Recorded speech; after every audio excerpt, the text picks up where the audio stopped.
পাহাড়, সমুদ্র ও সবুজের লীলাভূমি অবলোকনের উদ্দেশ্যে কক্সবাজার এক্সপ্রেসে ছুটে চলেছি। ট্রেনের জানালা দিয়ে ভোরের সবুজ প্রকৃতি এ যেন স্মৃতিতে গেঁথে রাখার পরম মুহূর্ত।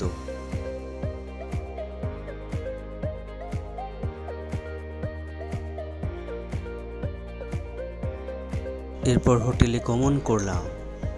ওয়েলকাম ড্রিঙ্কস পান করেই রুমে প্রবেশ করেই একটু ফ্রেশ হলাম। কলাতলি সি বিচের সৌন্দর্য দেখার জন্য মেতে উঠলাম ঢেউয়ের সাথেই।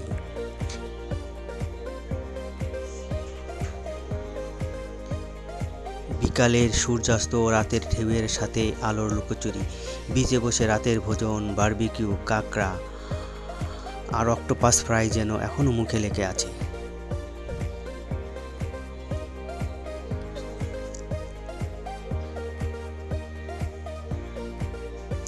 দ্বিতীয় দিন মেরিন ড্রাইভের প্রাকৃতিক সৌন্দর্য দেখার জন্য চাঁদের গাড়িতে বেরিয়ে পড়লাম।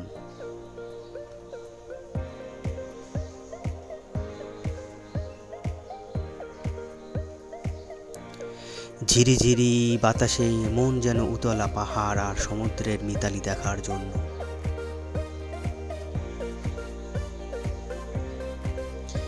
যেতে যেতেই চোখে একের পর এক দৃশ্য ভেসে আসতে লাগলো। ঝাউবন, বামে পাহাড় আর ডানে সমুদ্রের বিশালতায় মুগ্ধ হয়ে গেলাম।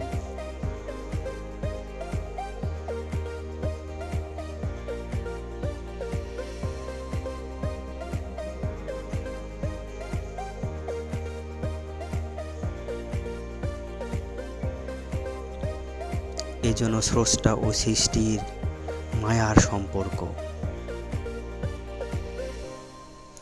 পাটুয়ারটেক সি বিচে পাথর ও ঢেউয়ের পাগলপাড়া উন্মাদনায় আমরাও ভাগীদার হলাম।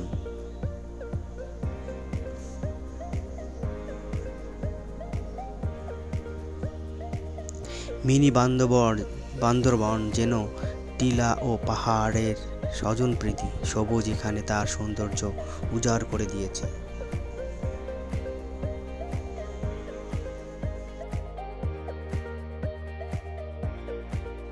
লাল কাঁকড়া বিচে একটু সময় হাঁটাহাঁটি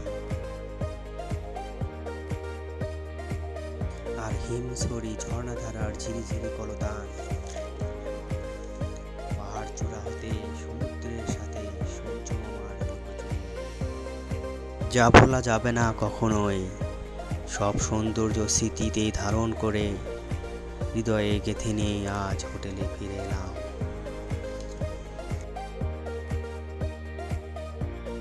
দর্শক, আজ তৃতীয় দিনে আমরা চলে এলাম রেডিয়ান ফিশ ওয়ার্ল্ড।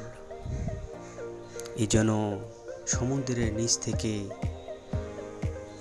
সমুদ্রের সৌন্দর্য অবলোকন করার দারুণ এক মাধ্যম। কচ্ছপ, অক্টোপাস, হাঙ্গর, জেলিফিশ নিজ হাতে শুয়ে দেখলাম। এর আনন্দই যেন অন্যরকম এক অনুভূতি। লাবণী সি বিচের রংধনুর আগমন, সমুদ্রের সূর্যাস্ত, লাল আভা নিজ চোখে অবলোকন করলাম।